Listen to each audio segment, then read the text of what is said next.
Hi class, welcome to lesson 49, the last and final lesson in Unit 7 Solutions. In this lesson, we will work to quantitatively and qualitatively describe solution concentration.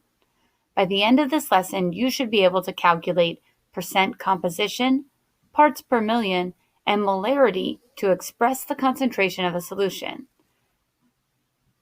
Make sure you are taking notes. You may take notes in your own notebook, or you may use guided notes linked in Google Classroom. You will need a Regents Chemistry reference table and calculator in order to complete this lesson. Gather your materials and let's get started. Concentration is the measure of the amount of solute dissolved in a solvent. We can describe concentration both qualitatively and quantitatively. Qualitatively, when we describe concentration, we will use terms such as concentrated or dilute. Quantitatively, we can describe concentration as molarity, parts per million, or percent composition. Since qualitative descriptions can be relative, it is best to use quantitative descriptions. Today, qualitatively, we can describe solutions as being either dilute or concentrated. Dilute concentrations have relatively small amounts of solutes, while concentrated solutions have large amounts of solutes. To quantitatively describe the concentration of solutions, we are going to use one of three equations found on the very back of our Regents Chemistry reference table. We can use percent composition, parts per million, or molarity. Make sure you have a reference table and a calculator, and we'll get started. Percent composition is a formula we've used before. You can use percent composition to calculate the concentration of a solution. Let's look at this example. What is the percent by mass of glucose if 2.8 grams of glucose is dissolved in 100 grams of solution? Using the equation from reference table T, we can substitute.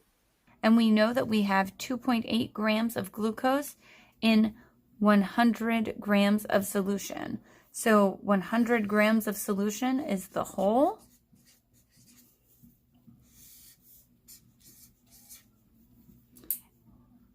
And we have 2.8 grams, so that is the part.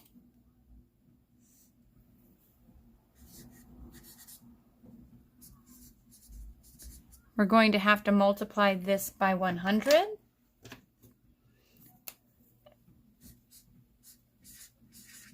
And put it in our calculator.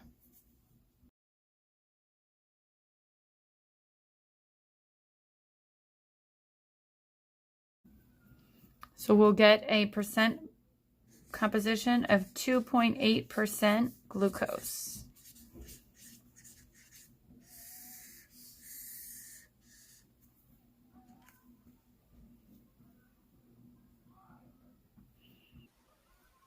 Now you should be able to calculate the concentration of a solution using percent composition. Parts per million is very similar to percent composition. The equation for parts per million is essentially the same as the equation for percent composition. The only difference is instead of multiplying by 100, here we'll multiply by 1,000,000. A sample of water is found to contain 0.01 grams of lead in 15 grams of solution. What is the concentration in parts per million? Notice that when we use parts per million, the amount of solute is extremely small compared to the total mass of the solution. You can find the equation for parts per million under concentration on reference table T.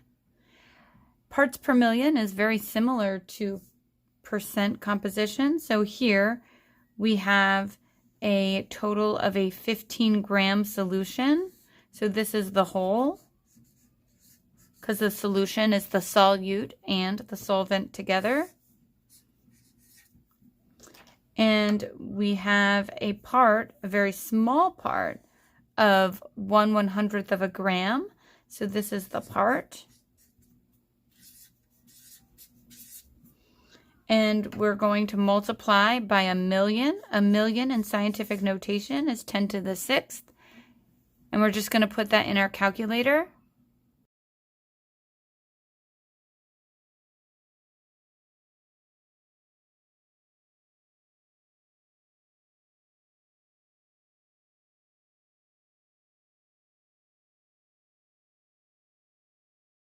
And see that our calculator gives us a value of 666.67.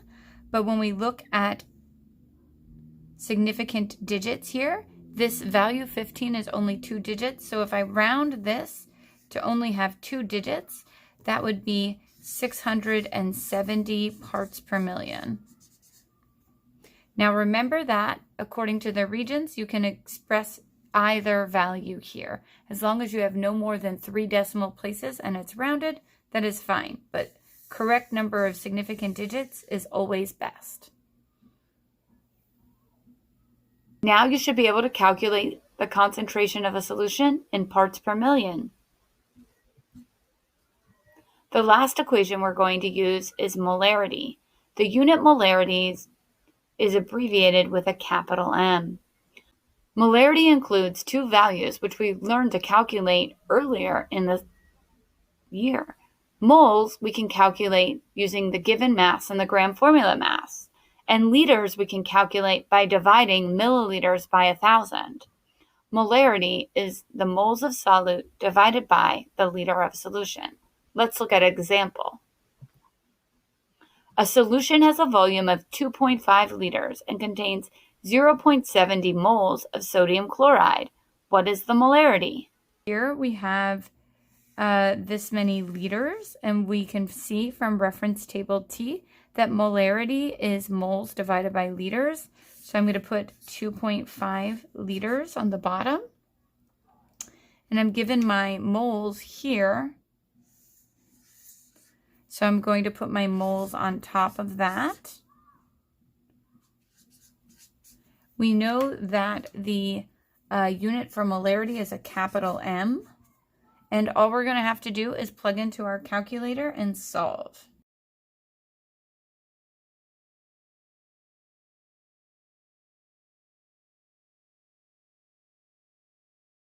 Calculator tells me that it is 0.28 molar is the concentration. It's very important we make sure our unit is a capital M, not a lowercase m.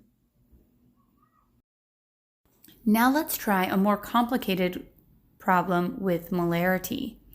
This is advanced, where we're trying to find the molarity of a solution that has 6 grams of Epsom salt in 3 liters of solution. The first thing we'll have to do is calculate moles. So we're going to divide the given mass by the gram formula mass of magnesium sulfate.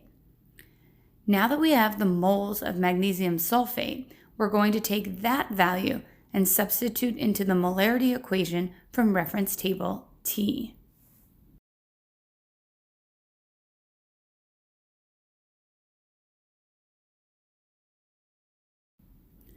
So here is the substitution, and we'll use our scientific non-graphing calculator to calculate the molarity as 0.016 molar. Molarity always has a unit of capital M, and its unit is always read as molar. Here is one more advanced problem set. Here we are looking for the grams of potassium hydroxide. You can see that we are given the liters and the concentration in molarity. Substituting into the molarity equation, we can calculate moles of potassium hydroxide. But the question is asking for grams of potassium hydroxide. So we're going to have to take our answer and substitute it into the mole calculation. So we know that the number of moles is equal to the given mass over the gram formula mass. Now we can see that 28 grams of potassium hydroxide is needed.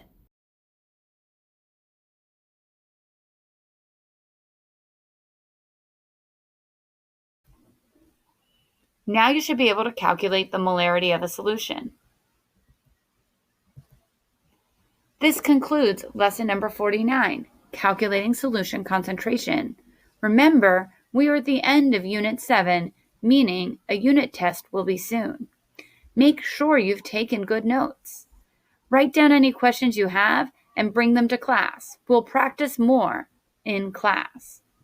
Complete your homework on Google Classroom and put your Regents Chemistry reference table and calculator back in your backpack so you are prepared for class. I'll see you soon.